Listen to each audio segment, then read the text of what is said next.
20 years ago, the Nissan 350Z hit the streets. With a $26,000 MSRP and an impressive 287 horsepower, it immediately made waves in the automotive industry. Almost as much power as a 911 for 3 times less money? Sounds pretty good to me. Fast forward to 2023 and we have this, the all-new Nissan Z. With a modernized interior, powerful engine, and a manual transmission, it's no wonder why this is one of the best sports cars under $50,000. And the crazy part is, 2 decades later, a 2003, 4, or 5 350Z can be found for as little as $10,000. So what's changed in the last 2 decades, and are both of these sports cars worth the money? Today, we're gonna find out exactly that. Under the hood of the 350Z is a 3.5-liter V6, hence the name, making 287 horsepower and 274 pound-feet of torque. Now, in 2007, it did get a power bump to 306 horsepower. 2 transmissions available, 6-speed manual or a 5-speed automatic, 0 to 60 in an impressive 5.4 seconds, and the quarter mile in 14.1. Let's listen to what this thing sounds like.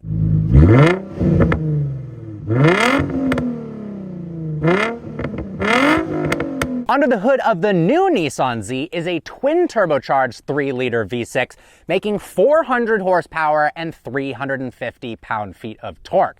0 to 60 happens in an impressive 4.3 seconds, and the quarter mile in 12.9. 2 transmissions available, a 9-speed automatic, or the one you should get, a 6-speed manual. Let's listen to see what the new turbocharged engine sounds like.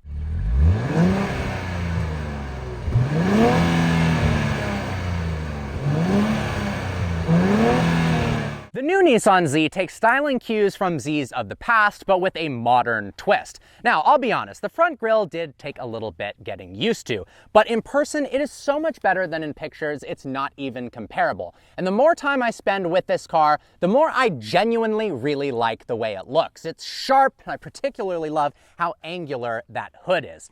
The headlights are gorgeous as well. Now, looking at the 350Z, it still looks good to this day, to be honest. It's obviously a bit more rounded and less aggressive, but they did a good job with this car back in the day. From the back, the new Nissan Z's taillights are a nod to the 90s 300ZX. And honestly, these digitized taillights are some of my favorite design elements of the entire car. It looks really sharp back here. Of course, we've got a split dual exhaust, a nice rear diffuser.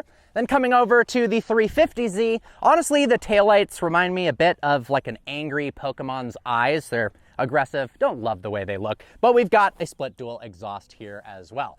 This one's got an aftermarket exhaust, this one is stock. But before we continue, I wanted to thank the sponsor of today's video, Factor. I'm honestly really excited about this partnership because I've eaten Factor meals a ton in the past because of how easy they are to make and how good they taste. Factor makes meeting your nutrition goals easier. As someone who's struggled with their weight, this is huge. Dietitian-approved meals are delivered fresh, never frozen, right to your door. If you're like me, cooking is extremely hard when you're super busy. With Factor, skip the trip to the grocery store, skip all that prep work and cleaning too. The meals are ready in just 2 minutes, so all you have to do is heat and enjoy, and then you can get back outside to enjoy the warmer weather. I spend way too much money on takeout, and Factor is a really good way of cutting back. Not only is it cheaper than takeout, it's a lot faster as well. With over 34 chef-prepared weekly options, there's always something new to try. Plus, you can round out your meals with a selection of over 45 add-ons, including breakfast items like egg bites, smoothies, and more. So head to Factor75.com and use code VehicleVirgins50 for 50% off your first Factor box. The interior of the new Nissan Z is leagues above the previous generation. It honestly feels very premium in here, particularly if you get the blue suede. That contrasted color looks very, very high-end. Obviously, my favorite part of the interior is the 6-speed manual transmission. The linkage is fantastic, the throws are nice and short, gives you tons of confidence. We even have a button here labeled S mode. If you activate that, it'll actually do automatic rev matching. So if you want to go from third to second, you don't have to blip the throttle, it'll actually do it for you. But the nice part is if you press and hold that button, it'll turn it off so you can row your own gears completely. We've got a nice 8-inch display here. I also really like the fact that we've got these 3 analog gauges, very similar to the old car, with a nice little boost gauge in this instance, and we have a fully digital 12.3-inch instrument cluster. Another one of the Nissan Z's highlights is the steering wheel. Designed off of the legendary GTR steering wheel with a little more padding to it, it feels fantastic in your hands, especially compared to the one in the Toyota Supra, which is honestly kind of garbage. I love this customizable instrument cluster. Check it out. We are in sport display mode right now, but if we go ahead and click that menu button right there, check meter view, we can change it to normal.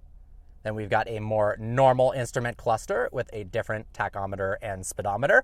Then if we go back, we can also bring it to enhanced mode, which is a rather strange view, but at least you can customize it to your liking. Now, obviously the old Nissan 350Z doesn't have an interior like the new one, but please keep in mind, you can get these for as low as $5,000 or $6,000. I did a search today and was impressed to find the amount of 350Zs in an early year that you can get for under 10 grand. And it's a fun to drive car with a decent amount of power, and you can get it in a manual. So you got to forgive some of the interior elements. There are some similarities between this and the new one, however. The door handle release is literally identical to the new one. We've also got 3 gauges here. Obviously, one of them is not a boost gauge because this car is naturally aspirated in this case.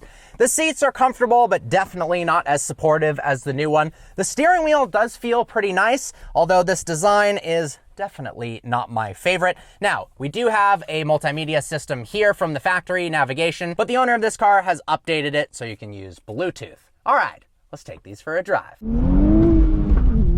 I know going from naturally aspirated to forced induction is a big deal for enthusiasts, but it was the right decision with this car. That 400 horsepower and 350 pound-feet of torque surges to redline, and the torque is available seemingly instantaneously.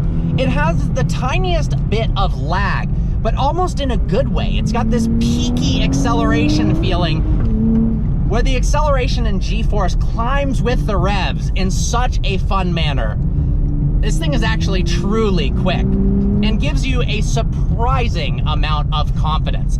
The steering feels a lot better than that in the Supras. The wheel, the actual steering wheel itself feels better than the Supra, and it has less body roll as well. It's just an impressive driving machine, honestly, and it's really easy to drive. That transmission is phenomenal. I did drive this car with the 9-speed automatic, and it was good,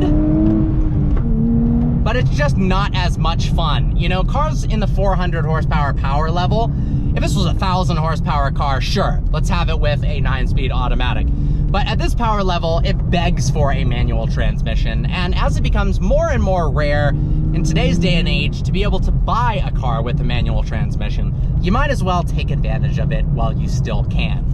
It's easy to drive, the visibility is great, and when you're driving at slow speeds, it's really comfortable as well. The suspension does a great job of allowing this car to be a comfortable daily driver and at the same time be a powerful sports car with limited body roll and a whole bunch of fun driving dynamics. The seats hold you in place very, very well. I really do love this car. The brakes slow it down well. The interior feels nice and modernized. You've got all the creature comforts you could need. I've got an upgraded Bose speaker system in here, the digital instrument cluster. This thing absolutely puts a smile on my face from ear to ear. So let's hop in to the old car and see what that thing's like.